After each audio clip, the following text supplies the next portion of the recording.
چطوره؟ امیدوارم که عالی باشید. خیلی خوش برگشتید به یه ویدیو دیگه با ما. سینا هستم در کنار پریسا هستم در کنار شما عزیزان در چنل پریفان میوزیک رسیدیم خدمت. قراره بریم تاجیکستان یک گشت و گذاری بزنیم. فکر کنم روز اول و دوم سفر دوست عزیزمون هست که به تاجیکستان سفر کردن. بریم و در کنار هم حسابی لذت ببریم. شما هم نظراتتون در کامنت ها بنویسید و هر پیشنهادی هم دارید لینکش رو توی کامنت ها میتونید برای ما ارسال کنید. حتما دونه دونه ریاکشن میشه و دوره هم کیف میکنید. اگر تا ثانیه آخر با ما همراه بودید و از ویدیو ریاکشن ما لذت بردید، حتما لایک ویدیو رو بزنید، چنل رو سابسکرایب کنید، ما رو هم واسه دوستاتون بفرستید. نه ما رو، چنل رو. بی‌صبرانه به یک تاجیکستان گردی دیگه برسید. چه شود؟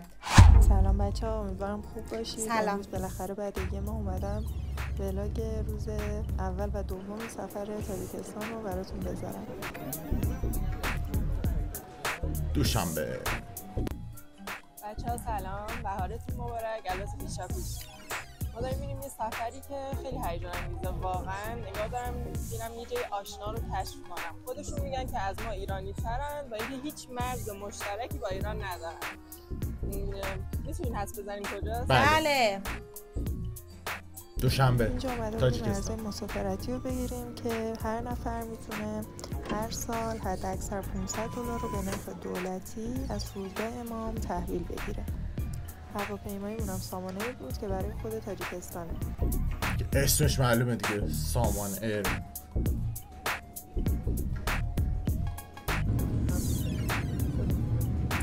فوبیای پرواز داره.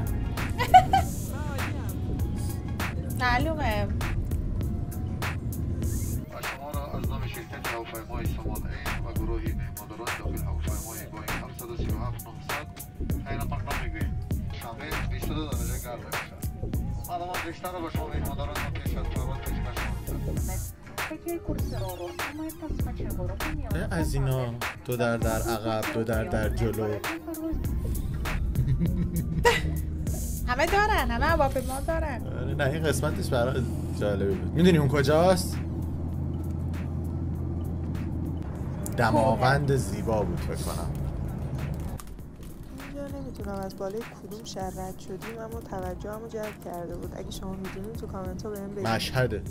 دیگه کم کم از کوههای بیابونی و خشک اومدیم سمت کلی برف. اسفند دارن میرن. دقیقاً. اینجا کوههای افغانستانه و رفته رفته مسیر سبز و سبزتر میشد تا بالاخره رسیدیم. اگه هندوکش هندوکش تاجیکستان افغانستان. اگه دقت کنید اون مسجدی که میبینید یکی از بزرگترین مسجدهای آسیاست و برای سنی ها ساخته شده. یه مسجد دیگه هم دارن که مخصوص مسلمانای شیعه هست. برو بریم دوشنبه. خیلی دوربینشون کثیفه نه؟ شاید هم رزولوشن ما کثیفه. گولت زده بودم. که مخصوص مسلمانای شیعه هست. نه هوا غبارآلود بوده. نه اصلا از ابتدا.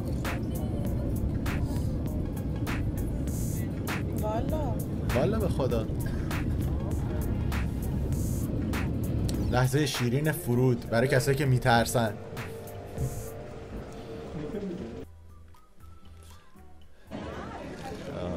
بریم از تجربه فرودگاه تا برای استقبال ایرانی‌ها. چون به نوروز هم نزدیک بوده. جدی گفت؟ آره واقعی بود. ببینا چقدر عشقید آخه.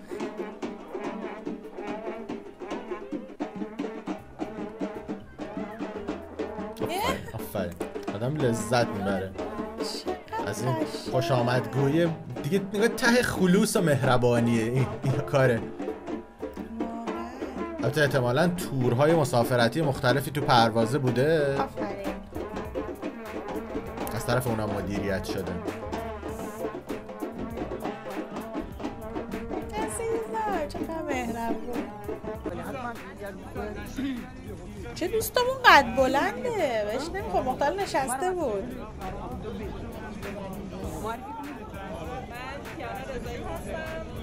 از اون برم نشون بده. اینجا لذت ببریم از این تایم. امیدوارم کشور و سنت پدرش فکر کنم و لذت ببرن. قطعاً که میان به تاجیکستان و لذت میبرن. گرچه که حالا این ارتباط دلی و فرهنگی و تاریخی بزرگی که ایران و تاجیکستان با هم دارن یه داستان دیگه است، ولی کلاً فکر میکنم همونجوری که داریم میبینیم سرمایه گذاری زیادی روی بخش توریسم شده. یعنی براشون هم فرقی نه، اینجوری نیست که فرق بذارن، ولی خب دیگه به خاطر اون ارتباط زبانی و تاریخی بیشتر کیف میکنیم کنارم. ما وقتی که رسیدیم موقع غروب آفتاب بود، شهر خیلی منظره قشنگی گرفته بود. این بلواره من و تو رفتیم بارها تو ویدیوها. اسماعیل سامانیه که خیلی براش احترام قائل هستن و یه جوری پدر تاجیکستان میدونن این فرد رو.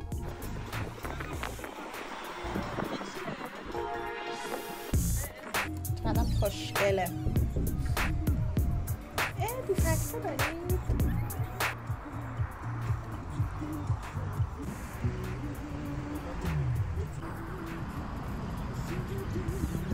سهراب آرت گالری چه قشنگ که ندیده بودم رسم الخط فارسی توی تاجیکستان. چه جالب. پس خیلی ها بلدن.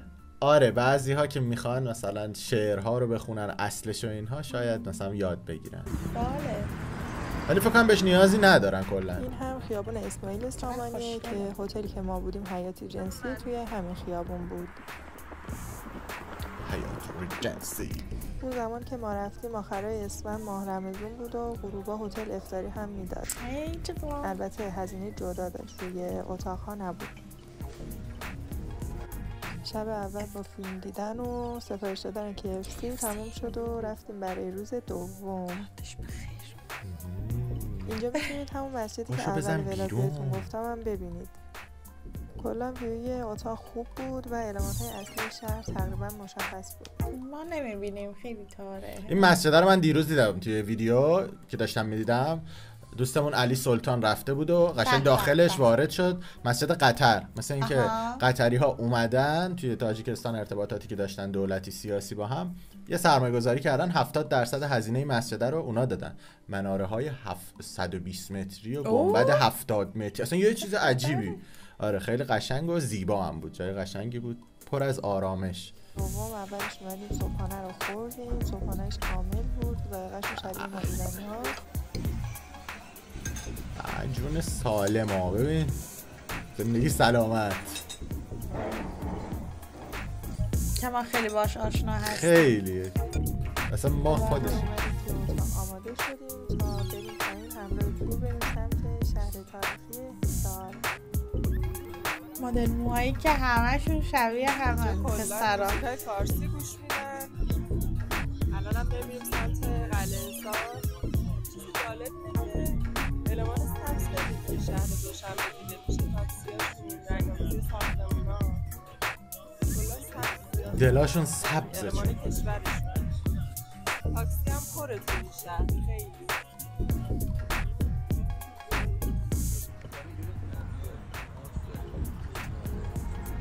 این از کریسمس مونده بوده ولی شده سبزه نوروز. اینجا دیگه چند روز مونده به بهار بود و شهر حالا هوای نوروزی گرفته بود. خب خوش میگذره یا نه دخترها؟ مثل همه خواهرم شاید سر بریم بالا ببینیم چه خبره. قلعه حصار دیده بودیمش؟ حصار برای آشناست، اون مزله.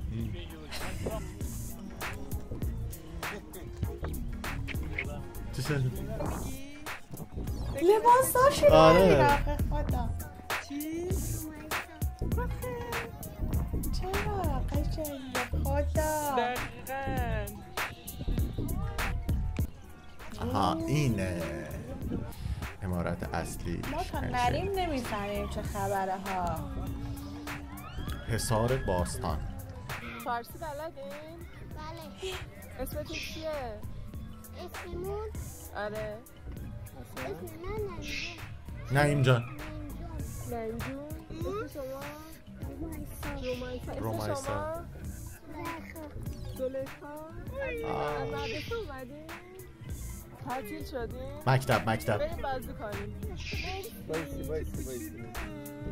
چقدر دوست داشتنی. دیگه چیکار؟ خیلی خوب. اینجا یک مدرسه خیلی قدیمی بود و این آقا هم لیدر محلیه که داره در مورد این مدرسه و کلا این منطقه بهمون توضیح میده. دانشان این باختری ها، سوغدی ها و خوارزمی ها میباشند و از این سه قوم آریایی نژاد تشکل یا ملت تاجیک در قرنهای 19 زمان باختری ها این جای را انتخاب کردن 4000 سال پیش همچون مرکز کشاورزی. اما در اول این یک ده خلاص بعد از 1000 سال همون ده تبدیل یافت به یک شهری بزرگ، شهری سومان در شهر قشنگه لباساشون. البته که گروه حرفه‌ای ان و مشخص بود با اون دوستمون که دوربین دستش بود اومدن کارهای فیلم برداری و شاید ویدیو کلیپ، شاید عروس اومدن، شاید هم عروس.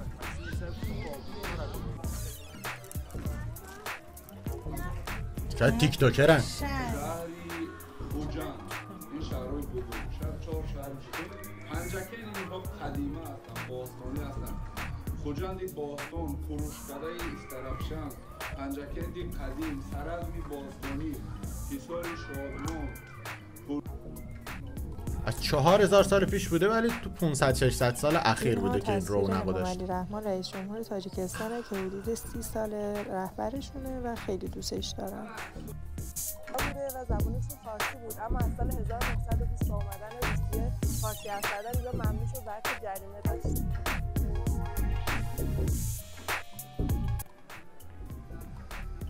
من نمیدونستم، الان اینو جدید من یاد گرفتم که در زمان کمونیستی روسیه که نبود، البته شوروی بوده و اون اتحادیه‌اش یه چیزی تو چشممه، تو هم دیدیش؟ موجت برگشته اینجوری تو. ولی جالبه که جرم بوده فارسی صحبت کردن. وای چه قشنگه. مثلا ایشونو حذف کنی نگاه کن منظره. چرا حذفش نه میگم یعنی انگار داری یه پوستر تاریخی میبینی. وقتی ایشونو میبینی معلومه عکس جدیده دیگه. ولی دوربینت کثیف بوده. به خدا دوربینش کثیفه. بعد یا تاجیکان اجدادانشان باختری ها، سعودی ها، خوارزمی ها.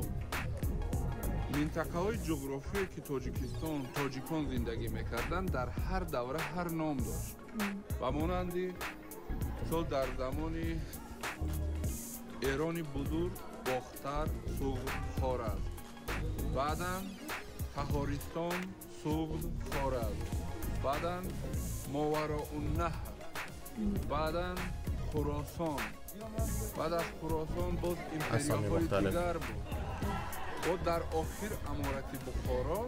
چه عالمی دارن تاریخ. این سیاست شوراها بود که دولت را از پشت ملت نامگذاری. من هیچ وقت اینو از چیز ندیده بودم، مثلا توی تاجیکستان دیده بودیم، تو ویدیوهای افغانستان هم دیدیم اینهایی که در واقع میان و توضیح میدن در مورد یه جای تاریخی. آره. ولی توی ایران زیاد دیده بودم و یه عالم خیلی قشنگی دارن. عروس داماد.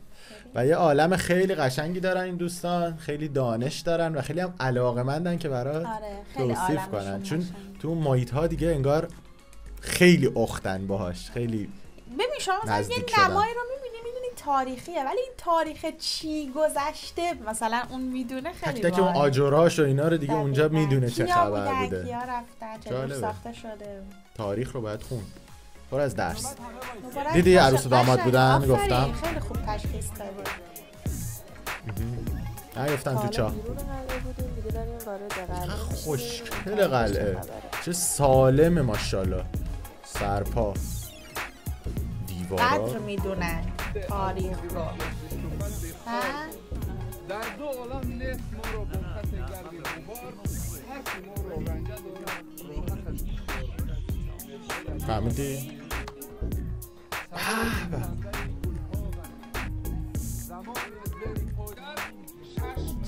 زیبا، چقدر زیبا. از ماه سپتامبر 1920 تا ماه فوریه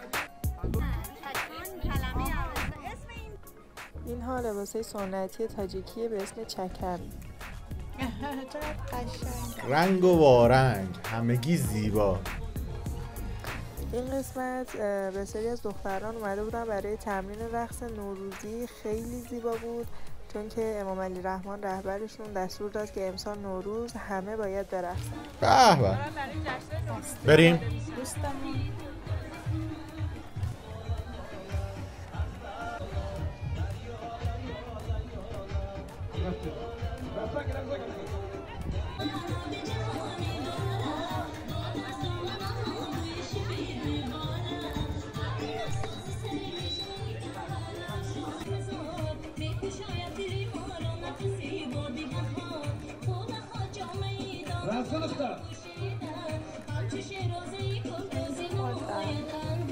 آبرکلا.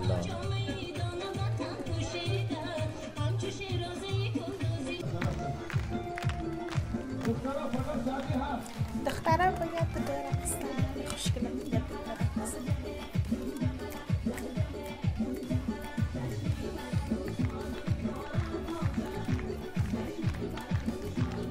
بندری شد.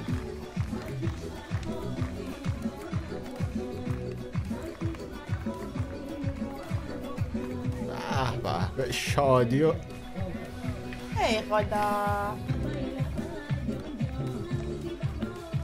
دقیقا درکت میکنم اصلا.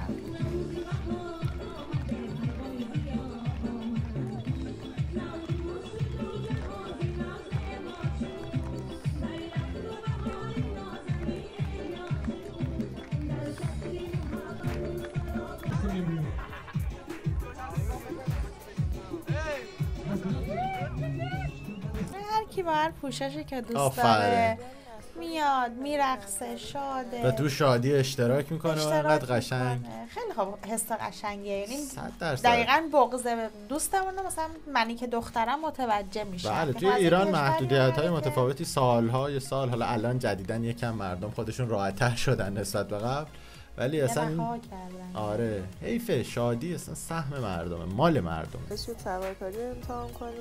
زنده باد. کلی دختر بودن که سوارکاری و حرفه‌ای تو که عاشق سوارکاری سوار اسب شدیم. نترس از اسب خوبی. دو نفری ورزش سنگینه.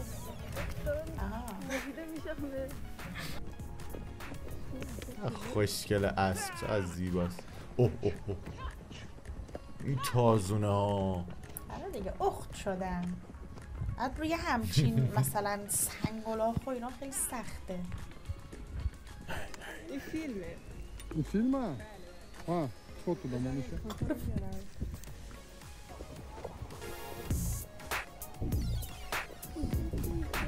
مهربون خدا. واقعا که من فکر میکنم سالهای آینده توی این ایام به خصوص نوروز تعداد ایرانیایی که به سمت تاجیکستان میرن خیلی خیلی خیلی بیشتر میشه نسبت به امسال. مثل اینکه امسال هم خیلی بوده تعداد کسانی که رفته بودن. اون حساب امام علی رحمان جان لطفی که داشتن خیلی ایرانی سفر کردن. چقدر قشنگه این آثار باستانیه واقعا، هم که حصار تاریخی است. ببینا آخه ببین تخت جمشید هم مثلا یه همچین شکلی بوده، الان هیچیش نیست. بله البته خب سازه تخت جمشید فکر کنم خیلی قدیمی تره و سنگیست. ولی ببین خیلی ساله که میدونن چه جوری باید مراقبت کنن. آفرین. نگهداری از آثار باستانی عشق به میهنه دیگه، عشق به تاریخ و ملت. اول تخت جمشید وقتی میریم بالا مثلا الان خیلی 10-11 سال فکر کنم که اومدن یه چیزای شیشه‌ای طوری روش مثلا کار کاور کردن ولی اونم باز توش پیچ و مهره مثلا متوجه شدم. عجیب و غریب. یعنی خلاصه که انقدر قشنگه، انقدر زیباست ویدیوهایی که از تاجیکستان و چقدر جاهای قشنگی رفته بود. و این حالا ولاگ 2 روز اولش به قولی بود، خانوادگی بود میدونی. یعنی قشنگ رفتی جای تاریخی رو می‌بینی. فکر کنم ویدیوهای شهرگردی و دوشنبه گردی و جای مختلف هم داره و اگه دوست داشتین حتما با هم می‌بینیم. و مرسی از این خواهرمون که سفرشو با ما به اشتراک گذاشت. دمتون گرم که تا اینجا با ما همراه بودید. قربون شکل ماهتون، ماچ به کلاتون. میتونید چنل دوست عزیزمون رو هم حمایت کنید. اگه ویدیو ما رو هم دوست داشتید لایک رو فراموش نکنید.